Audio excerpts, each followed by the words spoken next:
Hi everyone, welcome to Food Lovers. The discussion for today is balanced diet.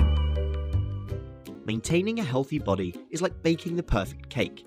We need the right proportion of ingredients to ensure the cake is delicious and tasty.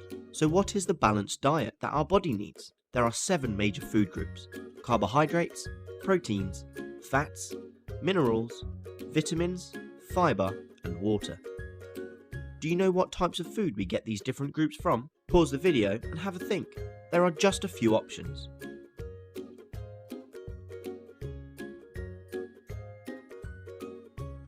Let's have a look at the different roles these groups play in maintaining a healthy body.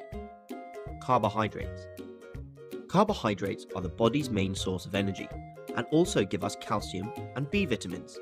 They should make up the largest proportion of our diet, and whole grain versions are particularly good because they also provide fiber. Our body needs energy to survive, and if we don't eat carbs, then our body will break down protein instead, which can mean taking protein from our muscles to provide the energy instead. So eat carbs to save your muscles.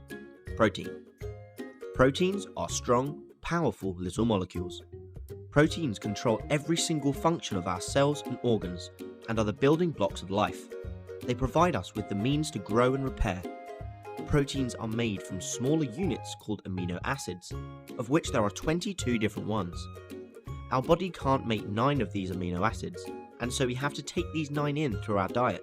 This is the important part. Proteins from animal-based proteins have a large range of these 9 amino acids in. They are more complete protein sources, whereas plant-based products, although they can be high in protein, they often don't have a large range of different types of amino acids from one source, and so we need to combine a few different protein sources to get a complete profile, something to be aware of. Fats. Everyone seems to be a little scared of them, but actually they're extremely important for a healthy, balanced diet. We need fats for growth, development, and to just function. We store them for use as energy at later dates. They're used in cell functions and must be taken in through the diet as our body can't make them. They insulate our nerve cells, they're in our cell membranes, they transport vitamins, and they're found in steroid hormones.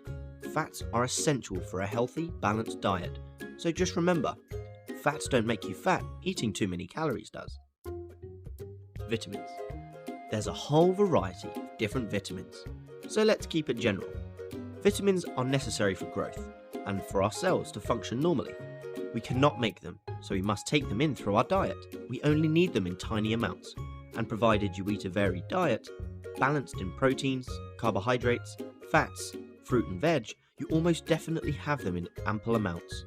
If we're deficient in any vitamins, then it negatively affects our health, so make sure you eat a varied and balanced diet.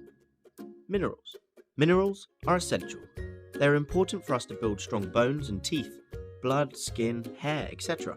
They're involved in nerve function, muscles, and for metabolic processes. To be healthy, to grow and repair, we need minerals. Just like vitamins, if you eat a varied and balanced diet, then chances are you're taking in the minerals that you need. Although, often children, pregnant and breastfeeding mothers, and older people need to adjust their intake of certain minerals. Fiber, roughage, call it what you like. This indigestible carbohydrate is very important for our intestines. They balance out the fat and carbohydrate absorption so that we don't have sudden energy surges. They regulate bowel movements and help to speed up the removal of waste and toxins. Fiber equals a happy gut. Although it does come with one little warning. If you're eating fibrous food, you must also drink lots of water because fiber can dehydrate you, which leads us perfectly onto the importance of water. The fact that we're about 2/3 water goes to show just how important the liquid of life is. Water keeps our blood flowing, it maintains the health and strength of all of our cells, it eliminates waste products from metabolism, we use it to regulate our body temperature by sweating, and the list continues. About 20% of our water intake comes from our food, and then we need to make sure we're drinking lots.